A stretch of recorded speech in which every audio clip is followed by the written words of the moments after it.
Teufel lang nichts mehr sehen. Aber toll, ohne Sonnenbrille. Let's go over to the table. Loads of microphones for you up here. So, wenn wir hier durchkommen dürfen, dann... Bitte sehr, er kann nicht sehen, also wenn man jetzt nochmal blitzt. Also bitte jetzt aufhören zu blitzen, dann können wir die Fragen stellen. Vielen Dank dafür erstmal. If you would like to ask your questions, you've got half an hour to do that now. And who would like to ask the first question, please? Wer möchte zuerst was fragen? Super, hier vorne. Probably you could tell us about your new show. About my new Show. Well, that's still a little ways off. You know, I've got a new band that I put together, and but we haven't even got to the rehearsal stage yet. So, because I'm doing a promotional tour of Europe, you see.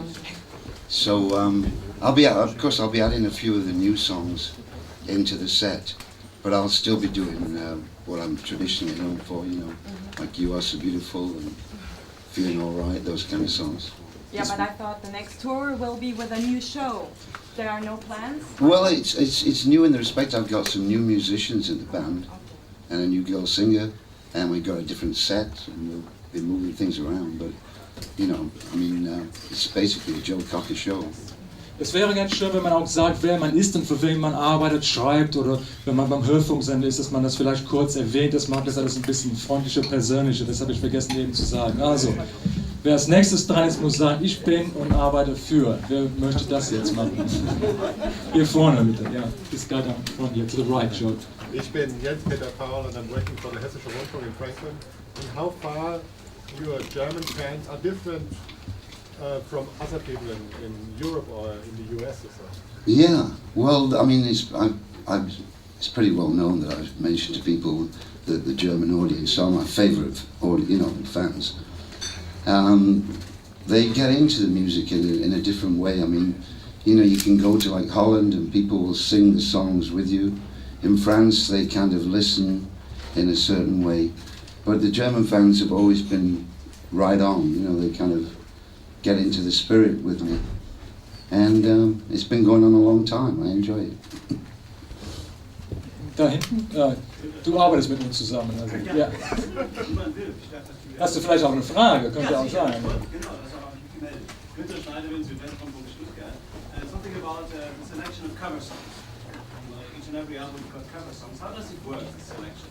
Is it that you ask for them, that composers offer their compositions, or is it that you ask the composers, or do you have some advisors who tell you you should do this or that? Good point, because there's no set routine to it. I mean, like in a case of First We Take Manhattan, I've always liked Jennifer Warren's version of it. Jennifer and I did a duet years back. And Leonard Cohen's song, I've done a few of the Leonard songs. And I remember just talking about it in passing. Almost made it to the last album. So, but with Steve Winwood's song, While You See a Chance, that my manager Roger Davis passed that on to me and suggested it was perhaps a good time to revamp it. Because I don't like to think of them just as cover versions. I'd still try and make them very personal. I mean, some people will knock me for that I kind of just do copies of other people's stuff, but I mean, the fans I've got, I think, understand that I really try and remake them as my own, Yeah, in the middle. Kustorkov is my name. I come from distant Bulgaria. Mr. Cocker, you're considered to be the only white, or at least the only European, who can sing like an Afro-American. Yeah. Have you consciously and on purpose worked on that style? Have you worked on that? Or is it just preconditioned naturally by your voice? Or is it both of them? And being on an ordinary tour, I sincerely wish you a no ordinary concert here in Berlin as well. All right, thank you. No, the voice, I mean, apart from, all the damage I've done to it over the years of smoking and drinking in clubs and stuff, that got a kind of a husky sound. And, when I was younger, of course, I wanted to sing like Ray Charles, to the point that I used to mimic Ray, as every kind of nuance. And then by about the late 60s, I hope I've developed my own style after that. And the fact that I always loved, black artists like Marvin Gaye, Stevie Wonder, and Ray, you know, is just something that subconsciously I think comes out in the way I sing too. Yeah, lots of questions. Okay, we'll take this one in the back first. Da hinten erstmal bitte, ja. My name is Alex Gabler from Antenne Thüringen. Is it strenuous for your vocal cords to sing like this? Well, each time I go out on a tour, I always kind of wonder, you know, if I can, you know, survive 2 hours a night of belting it out. But you know, it's one of those things. It's I don't sing exactly like a tenor singer, but I sing in the same way that I sing from my diaphragm. So that sort of saves a lot of hammer on the vocal cords. But you know, I forget once in a while. I get excited, and I've been known to sort of knock my voice out just because I'll, you know, sing from the voice box, and it's something I try and correct.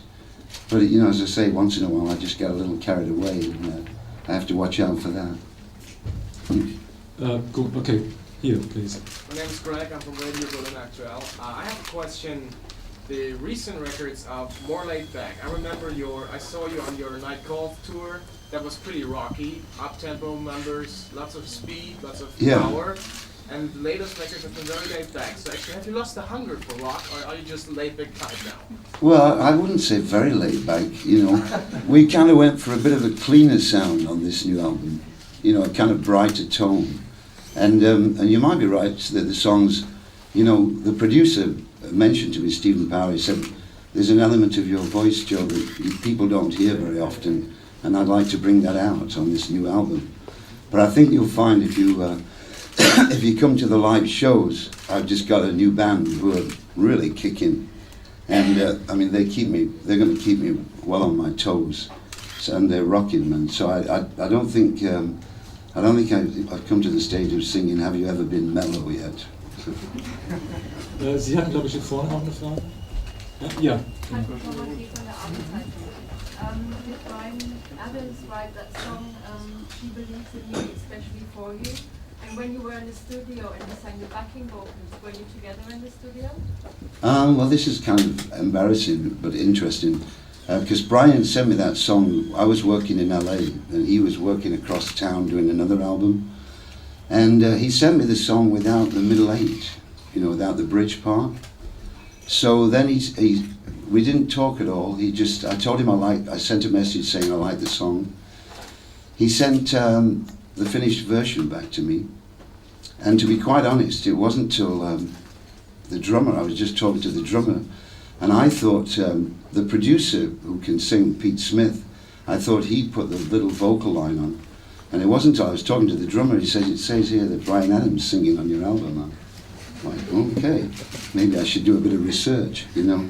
So he obviously went in when I'd finished recording, and just put that little taste on, which is kind of nice. But I just didn't recognize his voice at first.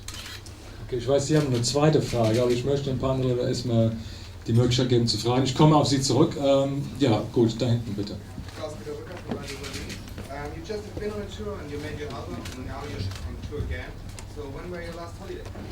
Well, actually, I've been off for 6 months, and I live up in Colorado. So I kind of live a strange existence that when I'm not in the studio, I mean, I've been recording this album for 5 months, but prior to that I took 6 months and just went fishing, and I have horses up there, you know, I'm doing a bit of riding, and I'm pretty good at doing nothing when I'm off the road, you know. So, but I kind of live more of like a daylight existence. When I come back on tour, I become like Dracula, I become like a night owl, but when I'm off the road, I'm a daylight person. Ja, bitte. I'm Robin Arnold from newspaper Volksstimme Magdeburg, and my question is, it was a long time successful. What do you mean, what is the secret of your success? Well, I'm not sure. I mean, in Europe, the fans have been great to me. I mean, you know, it's well known that in the mid-70s, I went through what I call my dark period, you know, when things could have well ended for me right then. But the fans kind of stuck with me. And it's something very hard, I've never quite understood, but each time I go out, there's like there's a younger section of audience keep coming along. and it's like a growing thing, an ongoing thing, and it's something that it's always fascinated me, but I really don't know how to explain it. She wants a drink, Joe, while we're sitting up here, and you've got enough water. Yeah, It's very warm up here. Yeah. So, okay, well, Joe gets something to drink. Wer möchte als Nächster jetzt was fragen? Hier vorne sind 2 Meldungen. Gut, fangen wir in der Mitte erstmal an. What's your favorite song on the new album? There's a song, because I've always been a ballad fan. Where was the lady who asked me? In the middle here. Oh, thank you. There's a song written by Tony Joe White and Michael McDonald called Where Would I Be Now, that I think was meant to go on Michael McDonald's last record, but somehow it never made it to that record. But I've always loved, deep ballads, and it seems like it's getting harder and harder to include ballads on albums. There's not much of an audience for them anymore. What do you like? Why do you like this ballad? I like the sentiment of it. It's just got, it's a really, because I'm 55, and when I ask writers to send me songs, they're usually, they're guys who write these days for boy bands and stuff, So that is kind of an adult song. That's what I kind of like about it, really. Ja, hier vorne bitte. I'm Werner Rupp from Pirmasens Zeitung and freelancer. Who are your personal favorites or musical highlights in pop history? You mentioned the R&B people, Marvin Gaye and so on. Do you have other favorites you're listening at home? Yeah. These days, I used to love the band. I don't know if you remember the band with Rick Danko, yes, and Robbie Robertson. And Traffic were a great favourite of mine back then. Stevie Wonder. Yeah, and Beatles, of course. I was a big Beatle fan. Ja, Sie haben also auch einmal gefragt, Sie auch, wenn die zweite Frage kommt, gern wie hier. Wolltest du jetzt was fragen, Uli? Wenn ich schon dran bin? Ja, Gerne. Uli Knie from Hanover. And being from Hanover, I would like to ask you if you ever heard about the Expo 2000 taking place in Hanover next year. And would you be interested to go there? You've caught me off guard. I really don't know. I'll explain that to you later. So I work for them. So that's an internal thing. I'll explain it. Another one. Ja, hier vorne bitte. Senator from the Senate, Berlin radio station in Berlin. You stopped smoking 5 years ago, I guess? How do you 6. 6, okay. How do you get along without any cigarettes? Is it better for your voice now? It's a lot better for my voice, but it's in the States there are very few places you can smoke anymore. You see people out on the streets, looking very sheepish, and I'm kind of glad I quit when I did, because it's becoming very. I only have to come and just go into a pub in London or even in Germany, and it's amazing. Just breathe in a couple of times, and that's like a fix for lasts me for a year, Sie hatten auch eine zweite Frage. Dann machen wir die zweite Frage hier, weil ich habe das versprochen. Das hat sich erledigt inzwischen. Gut, Sie sind jetzt dran. You chose Robbie Williams, producer, Steve Power. Yeah. Were you into Take That, or are you into Robbie Williams? That's a good point. It was sort of hinted to me from the record company heads, and even from my manager, that it might be nice if I did a more kind of modern sounding album. And that's why Steve Powers was suggested to me. And it was a different way of going about making an album for me, because I've always been used to working with just musicians on the studio floor and picking like the best take and doing vocals. Working with Steve was like a whole different science of making an album. We started like built the tracks up from scratch. Just adding music, adding instruments as we went along. And whether we succeeded in making a modern album, I don't know. It still sounds like a Joe Cocker album to me, but it does have a fresh kind of sound to it. And you like Robbie Williams? Yeah, he's a great singer, no doubt.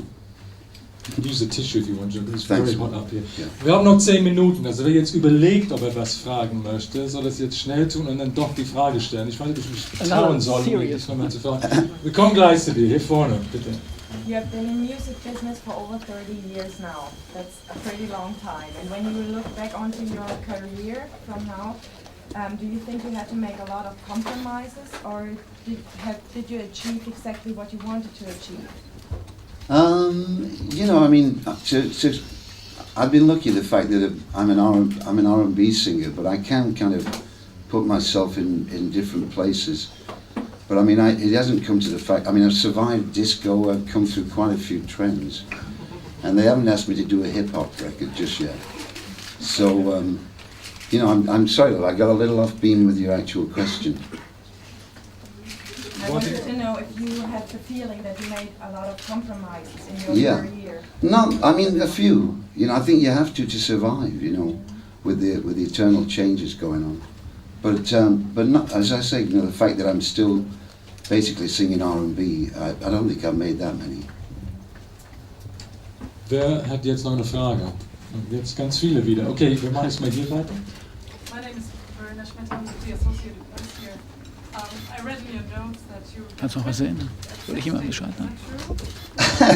I'm always saying I'm going to quit at some stage.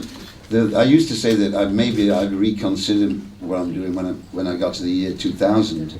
So now we're here, I've got to say something. So it's like being 55, I thought maybe I'd rethink in about 5 years' time. But then there are so many other artists who are much older than me who are still enjoying performing, you know. And that's the thing, I mean, it's just the road can get a bit rough at times, you know, the eternal travel thing. And so like at the end of every tour, you kind of always go, maybe that's it, you know, it's you know, a lot of work. But then after 6 months of being home, I get the itch to be back on a stage again, you know. Yeah.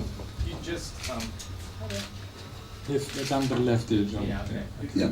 Right. Meet you and say, hey Joe, do some us and sing some vocal lines to my years and years on my record. Would you do that? Would you join up with people who do like hip hop or disco or soul? Well, no one's approached me, and you know they've actually lifted a few things of mine. Somebody borrowed the Scream from Little Help from My Friends that they put on it. I can't remember who now. And we also had a song Woman to Woman. They borrowed a few lines of that. So we have to keep an eye out for those people lifting that stuff. But no one's actually ever approached me. I mean, you know, you never know, do you? Until someone. I mean, if someone had a legitimate way of putting it to me, it might be you know, worth pursuing. If you can sing with Pavarotti, you can sing with anybody, right? Okay. Okay, yeah. So you were the star of Woodstock in '69. How do you feel about Woodstock right now? Could you make any comparison between the atmosphere of Woodstock then and Woodstock now? And how long is your present show going to last? How many minutes? We've got no idea about it. Yeah, well, the Woodstock thing, I mean, I did the 25 years after too. And, you know, the most outstanding thing is you realize just what an enormous crowd it is to try and entertain, you know. And I was kind of very saddened at this latest 30-year, you know, which I don't see a point in having them every 5 years anyway, you know. But it seemed almost like it killed off what ever respect people had for the original, because, I mean, I think there were 5 rapes and they burnt all the equipment, you know, in the last Woodstock upstate New York. So, you know, as far as the symbolism of it being for peace, love and music, it's sort of gone down the drain, I think. I said I'd do the 50th anniversary if I ever see that far down the road, you know. And in regards to how long we'll be playing, the set's just under 2 hours. Yeah. Okay, wir haben noch 5 Minuten. Ich sehe noch 2, 3 hier, aber gut. Zweite Chance. Okay, serious one. Every time you go on tour and promote your new album and your new songs, isn't it for an artist like you sometimes a bit disappointing that the fans always react most to the old songs? With a little help from my friends, of course. Yeah, I know a lot of artists like David Bowie, a few people who just won't entertain doing their hits as it is anymore. But it's never really bothered me. I mean, I understand why they, you know, get a buzz out of hearing Unchain My Heart. And I try and put the set together in such a way that it's entertaining for me. I mean, the songs that have survived all these years, I mean, are the strongest songs I've recorded, strangely enough, you know. Songs like Feeling Alright. So it's as I say, I kind of get off on it in a way that some artists don't, but it doesn't bother me that, you know. Ich glaube, hier hinten war auch jemand, der noch nicht Sie, vielleicht da hinten, ja.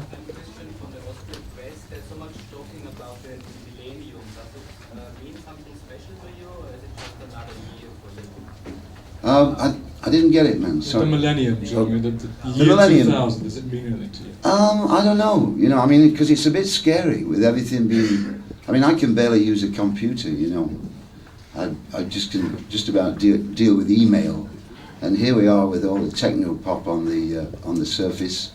So I'm kind of a survivor, just coming into the new millennium, just hoping to keep my head above water, really. What are you going to be doing on New Year's Eve, do you know? We were going to play Stuttgart, that got cancelled. Then we've been talking about playing Atlanta, and I've heard no more about it. So if there's no gig, I'll just go home. Ja, Sie bitte nochmal. Most of people in Germany are your fans, and you give many concerts in Germany. My question, you speak a little bit German? I'm so sorry. God, I mean, people go, God, John, you've been coming here all these years. But I mean, ever since I've been coming to Germany, people around me have always spoken really good English. And I did have a few German girlfriends years ago, but they spoke good English too. So, I mean, there was never any real reason to, you know. And at school I took French and I was terrible at that. So I just haven't been able to adapt with languages, I'm sorry, but nein. Okay, 2 or 3 more questions. 2 noch 3 Fragen vielleicht. Sie möchten nochmal, gibt es noch Leute, die eine Frage stellen möchten? Dann können wir das jetzt festlegen. Jetzt haben wir die Chance, die letzte Chance, wenn Sie sich melden wollen. Die 2 wieder. Okay, wir fangen erstmal nochmal hier an. You said it's a personal battle to choose the cover songs. That's what it says in your intro. How do you go about it? Do you sit at home with your big record collection and listen to all the stuff, or why is it a battle? No, well, I mean, you know, because I used to sort of always have like a backlog of ideas that, you know, I would sort of want to be doing, and then I've kind of run out of them. I've kind of, you know, so it's more or less each time I do an album now, I kind of just have to scratch the brain to think of, you know, what song is worth resurrecting. Okay, I think we'll give you one last question, because you did put your hand up every time. That'll be the last question then. Okay. In your life, many highlights and also bad times. No, you was a long time successful. Can you sweep better with success? Kann man das verstehen jetzt? Basically, let's take the last part of the game. Do you sleep better now that you're successful? Let's put it that way. Well, you know, it was a concerted effort. I mean, when I, you know, at the end of the 70s, when I first met my wife, I mean, it was one of those things where I realized I just had to turn my life around. And but I didn't realize that the fans were so, you know, would stick with me as many years as they have done. So that, you know, that helps me sleep at night, to know that I've got a good fan base, you know. Gut, ich denke, wir machen da Schluss. Vielen, vielen Dank, dass Sie hier waren, dass Sie Fragen gestellt haben. Ich sage noch mal ganz kurz, bevor ihr weg